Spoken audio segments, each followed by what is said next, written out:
Thanks for staying with us. Welcome to the news at 5 on Channels Television. I'm Joker Rogers. Here are the news and reports we're tracking for you at this hour. The Director General of the Budget Office of the Federation, Tanimu Yakubu, says no money was released or spent on the Presidential Economic Advisory Council Presidential Foreign Intervention Promotion Council, despite its inclusion in the 2026 Appropriation Act. A statement issued by the Budget Office says an appropriation is authority in law to make provision for an expenditure. It's not a check, it's not a warrant, it's not a cash release from the Treasury before money can move. Other conditions must be met, end of quote. He explained that appropriation alone does not authorize spending, as several legal approvals, including financial clearance, payroll enrollment, and Treasury warrants and procurement approvals were never completed. According to Mr. Yakubu, what has been described in some quarters as institutional weakness is better understood as institutional resilience. The controls do not discover a loss after the event. They prevented the event, and not one kobo was drawn because the controls held. The Director General adds that the Budget Office independently reduced the Council personnel request from 3.85 billion naira to about 803 million naira, but never issued financial clearance because regulatory conditions remained unmet. Well, Nigeria is among 80 trading partners affected as the United States begins enforcing a new round of tariffs introduced by President Donald Trump's administration. The duties ranging from 10 to 12.5% replace an earlier temporary tariff and target major economies including China, India, Japan, and the European Union. According to U.S. Trade Representative Jameson Greer, the measures are aimed at strengthening enforcement against forced labor imports and protecting American trade interests. While some countries secured lower rates through trade commitments with Washington, China and several others face higher tariffs. The new measures have drawn criticism from affected nations, with China warning against unilateral trade actions. A prosecution witness from the Economic and Financial Crimes Commission has told Justice Joyce Abdulmalik of the Federal High Court of Abuja that the defendants in the ongoing trial of Mrs. Rebecca Omokamo and 3 others over alleged land fraud and money laundering have no documents to prove they are owners of the properties in dispute located at Katankwe, Abuja. The witness, who is an investigation with the Anti-Graft Commission, Mr. Ahmed Gbagbadua, testified that the defendants could not show that they were the original allottees.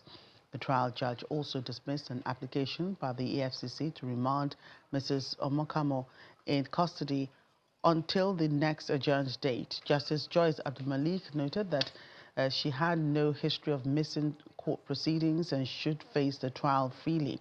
She subsequently adjourned the case to October 26 for continuation of trial.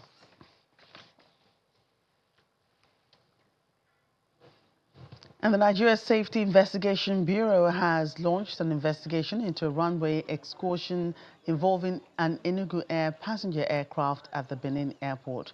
The Embraer E-170 operating a scheduled flight from Lagos to Benin with 63 passengers and 5 crew members on board overran the end of the runway while landing on Thursday afternoon. Fortunately, everyone on board was safely accounted for and no injuries were reported. The NSIB says investigators arrived at the scene within minutes and have begun a comprehensive probe to determine the cause of the accident, with a preliminary report expected within 30 days.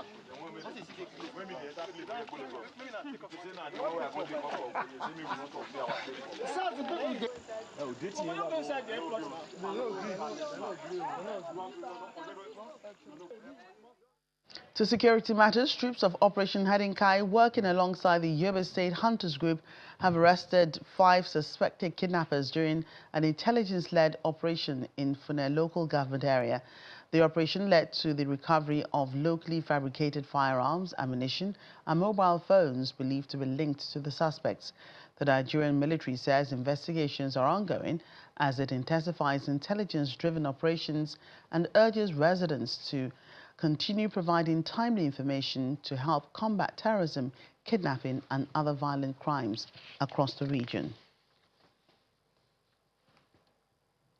In the meantime, the Army has kicked off a 5-day inter-division combat protocol platoon obstacle crossing competition in Makadi, the Benue State capital, bringing together combat teams from formations across the country to test their physical endurance, tactical skills, teamwork and combat readiness.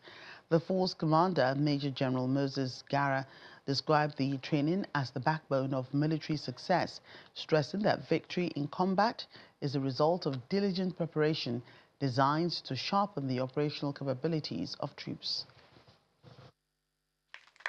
Soldiers drawn from 11 divisions gathered at the 4 Special Force Brigade, Makodi, for a 5-day inter-division combat platoon obstacle crossing competition. Combat activities ranging from scaling towering walls to crawling beneath razor wire simulations, every obstacle tells a story of courage, endurance, and the unyielding spirit of the Nigerian soldier. Finishing point. These are the defining moments as the Nigerian Army officially flags off the Inter-Division Combat Platoon Obstacle Crossing Competition, a demanding contest designed to push troops beyond their limits while sharpening the skills required on the modern battlefield. I wish to commend all participating formations for the hard work and dedication invested in preparing for this competition. Your qualification to participate itself a reflection of commitment, professionalism, and determination. I encourage every competitor to demonstrate discipline, courage, fairness, and sportsmanship throughout the event. Force Commander, Operation Will Stroke, Major General Moses Gara, who's representing the Chief of Army Staff, described realistic training as the backbone of military success, stressing that victory in combat is determined long before the battlefield through rigorous preparation, discipline, and teamwork. It is with profound gratitude that I join you at the occasion of the Nigerian Army Inter-Division Combat Platoon Obstacle Crossing Competition 2026. This competition is a hallmark of Nigerian Army collective drive towards excellence, resilience, and combat readiness. Accordingly, realistic training is essential in preparing troops to successfully navigate real-time challenges and enhance combat efficiency while carrying out their duties with utmost precision during military operations. The 5-day competition features demanding military tasks, including wall scaling, rope climbing, balance crossings, crawling under obstacles, and other battlefield simulation exercises that require speed, coordination, and teamwork. The Federal Capital Territory Command of the Nigeria Security and Civil Defense Corps has paraded 6 suspected oil pipeline vandals arrested during an intelligence-led operation in Pagada 1, Dubi Ward of the Gwagwalada area in Abuja. The command says the suspects were apprehended while scooping petroleum products from a breached pipeline after operatives acted on credible intelligence. Preliminary investigations indicate that 3 members of a local vigilante group provided security cover for the operation.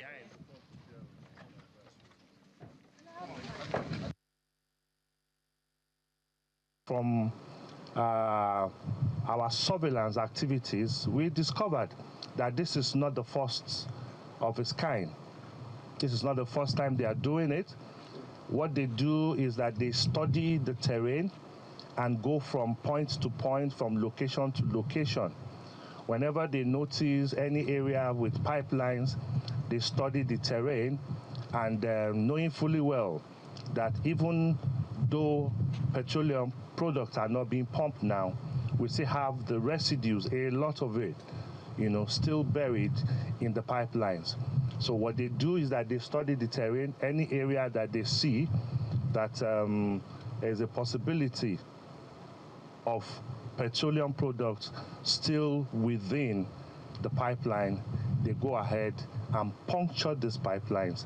They have done it in several places, and to that end, we laid ambush for them and were able to arrest the 6 of them. And we want to use this medium to send a note of warning to every individual, vandals, whatever name you are being called, to stay clear of government infrastructure, to stay clear of critical national assets of government.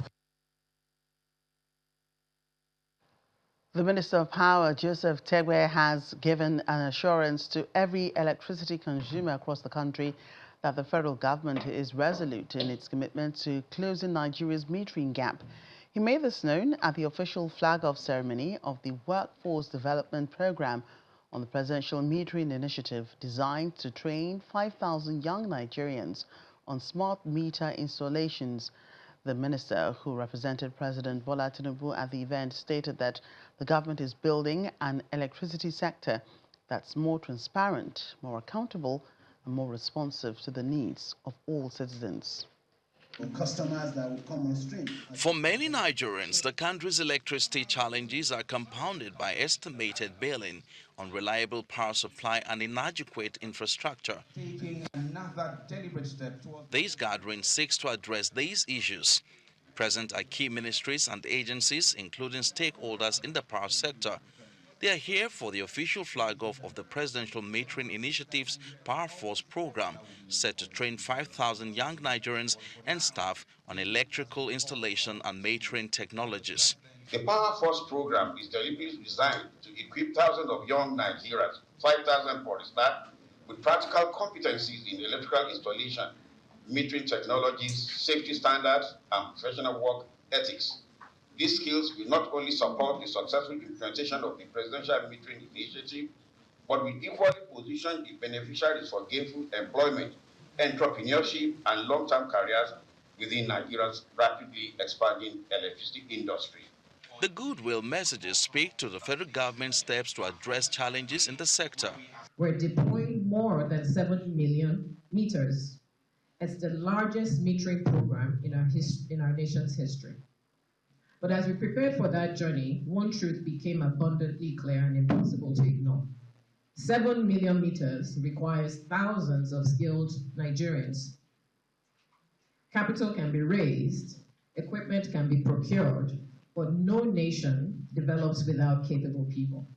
This government is set to start equipping you with skills so that we can get a lot of big careers, so that we can support the entrepreneurship, so that we can build lasting career for a large numbers of Nigerian youth. I believe this initiative is more than the installation you think it is. It's about building skills. It's about creating jobs. It's about preparing Nigerian youth for the future. And I commend all partners for what they've put into this. The Minister of Power, who is representing President Bola Tinubu at the event, makes clear the stance of the federal government. I wish to assure every electricity consumer across our nation that this administration of President Bola Tinubu remains unwavering in its commitment to closing the metering gap. And to the Nigerian people, those who are here and those watching us, let me assure you that better days lie ahead. We are steadily building an electricity sector that is more transparent, more accountable, more sustainable, and more responsive to the needs of every citizen. The federal government is also making clear that the transformation of Nigeria's electricity sector will not occur overnight, saying it requires consistency, partnership, technical excellence, and unwavering commitment to reform. The federal government says it's targeting over 26,000 young unemployed Nigerians for various vocational training, an effort aimed at addressing the country's unemployed challenges. The Director General of the National Directorate of Employment, Silas Agara, stated this at the launch of the third phase of the Renewed Hope Employment Initiative in Abuja. Commending the National Directorate of Employment for the training scheme, The Minister of Labour and Employment is also urging the Directorate to focus on highly competitive vocations, including ICT, engineering, and the creative industry. The Minister of Labour and Employment and other senior officials of the ministry are gracing the official launch of the third phase of the Renewed Hope Employment Initiative in Abuja. The initiative targets over 26,000 unemployed young people for vocational training in various fields. The ND will train 26,961 unemployed Nigerians in demand-driven skills spanning agriculture, entrepreneurship development, special public works, ICT, technical and vocational skills. The renewed hope agenda of this administration recognizes that sustainable development can only be achieved when citizens have the access to productive employment, entrepreneurship opportunities, and skills required to participate meaningfully in a rapidly changing economy. According to the latest data from the National Bureau of Statistics, Nigeria's unemployment rate stands at 4.9% using the ILO standard, which represents about 5 million people. This data categorizes anyone who works for pay or profit for 1 hour in a week as employed. The data further shows that 93% of Nigeria's labor force are self-employed. The National Directorate of Employment says it has so far trained over 66,000 unemployed young people since 2024, when it rolled out the first phase of the initiative.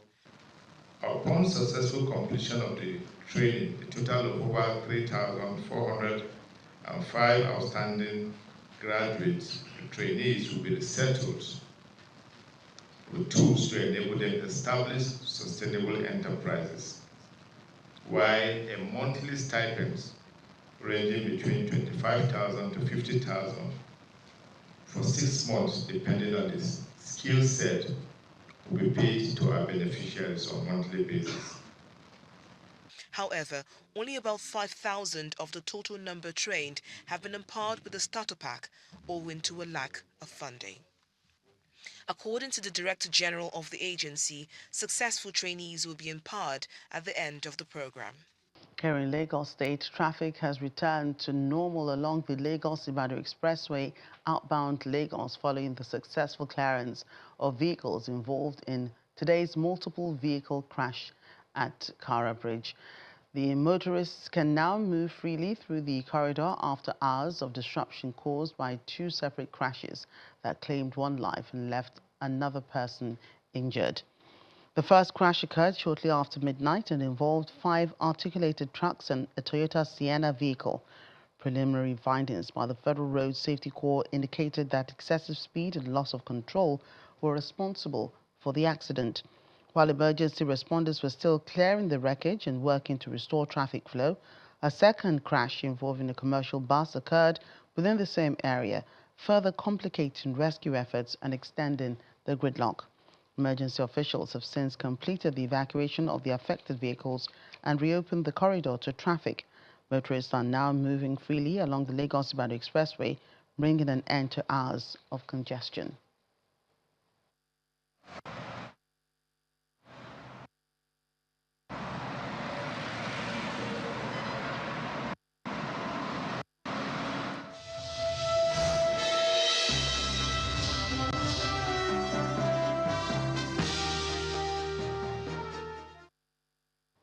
Business news, there's good news for Nigeria's green economy as the United Nations sponsored support to potential and established Nature Positive project empowers nearly 600 micro, small and medium enterprises across the country. The initiative is implemented by the International Trade Facilitators Association with funding from the United Nations Development Programme, launched 1 year ago with a target of 470 businesses. The project focuses on training, certification and market access for sustainable enterprises. Part of the program, the project was to create a direction where we would keep on putting the information of those who are in the nature positive space, who are actually doing what they say they will do. And from our own end, from time to time, continue to check to see that they are actually doing what they say they will do. So if someone is in the sesame value chain and claims to be doing it fair trade or under certain standards, we can verify. And then we'll promote that directory. And then we'll promote that, what do you call it, that company, or continue to promote the directory so that more people can see it and more people can engage with it. Because what you don't know about is difficult for it to be of benefit to you. So those who want to do business with them or invest or make purchases don't know how to do it. You hear people saying, I want to buy sesame, where will I buy? They say, oh, they sell in Nasarawa. I want to buy shea butter, where can I get it? Oh, I hear you can get it in Niger. So this is to connect the grassroots intervention that the JFSGP, the UNDP JFSGP, is putting in place to the real world in a way that solves real problems. During the meeting, the partners unveiled the Nature Positive Directory, a platform that will give visibility to nature-positive businesses and connect them to opportunities, financing, and global markets.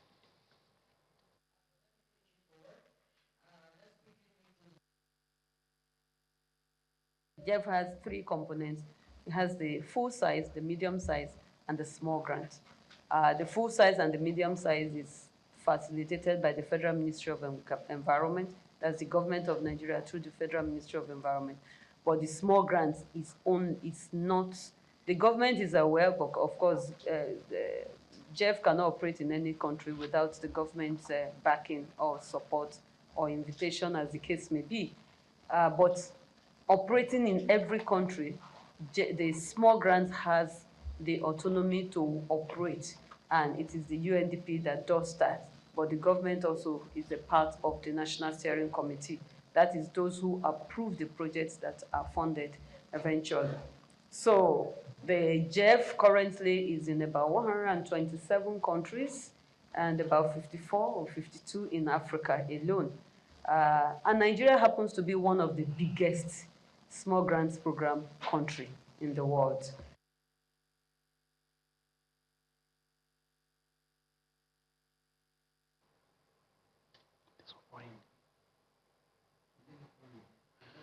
The organized private sector of Nigeria has rejected a proposal by the National Pension Commission to increase mandatory pension contributions, warning that the move could increase business costs and threaten jobs. The group, which includes the Manufacturers Association of Nigeria, NECA, and NASIMA, says the current 18% contribution rate is already adequate and should not be reviewed without proper studies and consultations. It also says businesses are already struggling with high operating costs, rising interest rates, and exchange rate pressures, adding that higher pension contributions could make it harder for companies to create jobs and remain competitive. The group is therefore urging PENCOM to put the proposal on hold until all stakeholders have been consulted and the likely impact on businesses and workers has been fully assessed.